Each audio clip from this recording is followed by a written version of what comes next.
This video is sponsored by LastPass, the best and easiest way to manage all your passwords.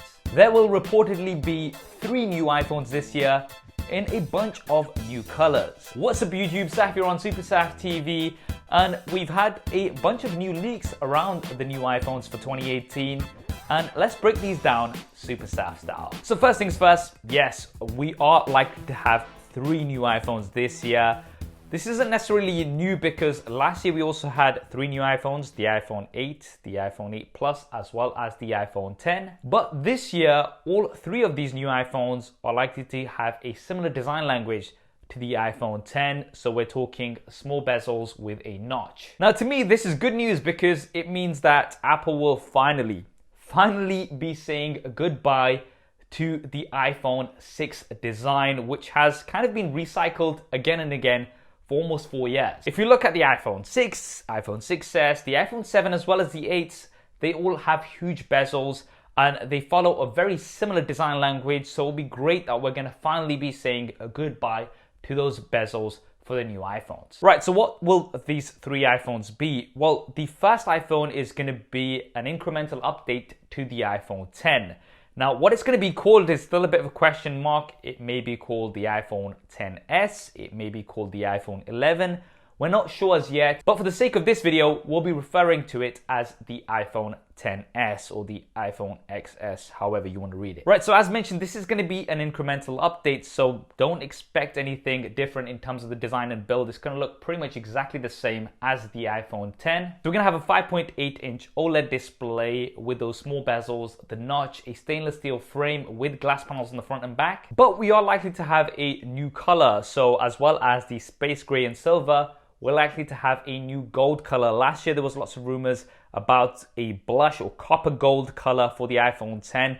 That didn't happen, but it looks like this year we are going to be getting a gold iPhone. And this is something that we've seen many times from Apple before. If we look at things like the iPhone 6 to the 6S, we had the rose gold color, which was all of the hype. Internally, however, we are going to have improvements in terms of performance with the Apple A12 chip, as well as the general updates that we see to the cameras. We're also likely to have 2nd generation of Face ID, which is going to be faster and more accurate. So that's the first iPhone, which isn't hugely exciting, but then we have 2 additional iPhones. The second one being the iPhone XS Plus. Again, we're just calling it the XS Plus for the sake of this video. It may be called the iPhone 11 Plus or something else. Now this is gonna have a massive 6.5-inch OLED display. So this is very, very exciting, especially if you're somebody who likes a larger display on your smartphone for consumption of media. A larger phone also means a larger battery. The Plus version of the iPhone is also likely to have 2nd generation of Face ID, a stainless steel frame. So pretty much just a larger version of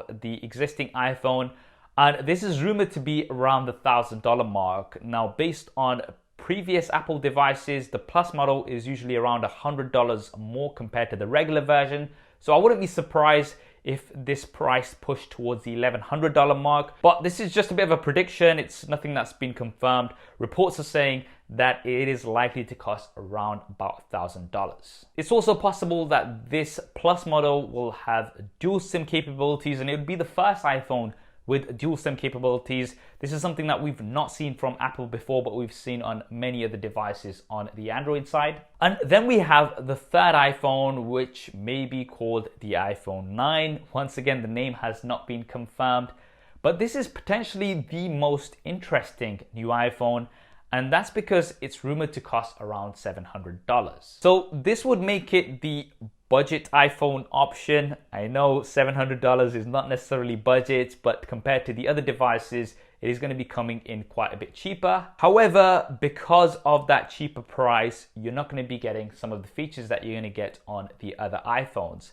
So firstly, it is rumored to have a 6.1-inch LCD display, not an OLED display like the other iPhones. Now you guys may or may not know, but OLED displays have much more vibrant colors, much deeper blacks, a higher contrast ratio. The good news is, however, that this iPhone 9 is gonna have small bezels with a notch. I'm not sure if it's gonna have a chin because it's an LCD display. This is a bit of a question mark. but it's definitely going to have much smaller bezels compared to what we have on things like the iPhone 8 and 8 Plus. Now, in addition to that, we are also going to have a single camera on this iPhone 9. And once again, that is because of the price point. I guess this is kind of expected because on the current $700 iPhone, the iPhone 8, we only have a single camera. So the dual cameras will be reserved for the higher end iPhones. But those are not the only compromises. Reports also saying that we're not going to have 3D touch on the iPhone 9. And this may or may not be disappointing to a lot of you guys. A lot of people that are currently using the iPhones have probably become used to using 3D touch. So this is something that reportedly is not going to be on this iPhone 9. In addition to that, we're likely to have an aluminium or aluminum frame, not a stainless steel frame like we're going to have on the other iPhones. Face ID generation 1, so similar to the iPhone 10, so there won't really be any improvements in terms of speed and accuracy. And although it's likely to have the Apple A12 chip as the other iPhones, hopefully, it's not going to have as much RAM compared to the other models. So there will be lots of cutbacks on this $700 iPhone to achieve that price point.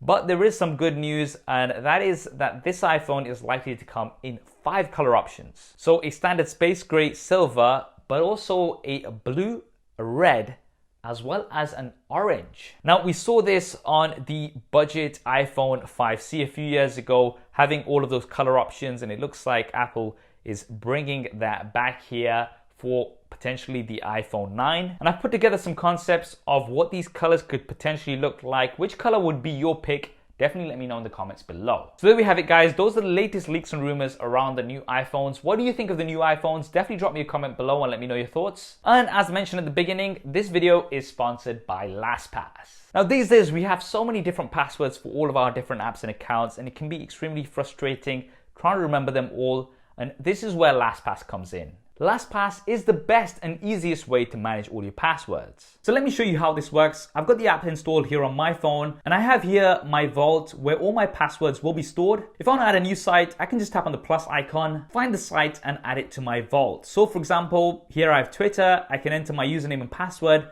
and I can also generate a new secure password if needed. Now, whenever I want to log into Twitter, I can just tap here, and with autofill enabled, it's going to automatically fill in all the details for me, and it's as easy as that. You can also use fingerprint and Face ID on LastPass to make things even easier. And if you'd like, you can set up two-factor authentication, which will make things even more secure. And it doesn't stop there. LastPass also works on computers. So for instance, if you need to pay a bill or log in from a friend's computer, you can do that easily and securely with LastPass. There's going to be a link to LastPass in the description below if you want to try it out for yourselves. So that's it from me, guys. I hope you enjoyed this video and found it useful. If you did, you know what to do. Hit that like button. And if you haven't already, then be sure to subscribe and switch on notifications. As soon as we have more solid information about the new iPhones, I'll be making some updated videos. Thanks for watching. This is Saf on SuperSaf TV, and I'll see you next time.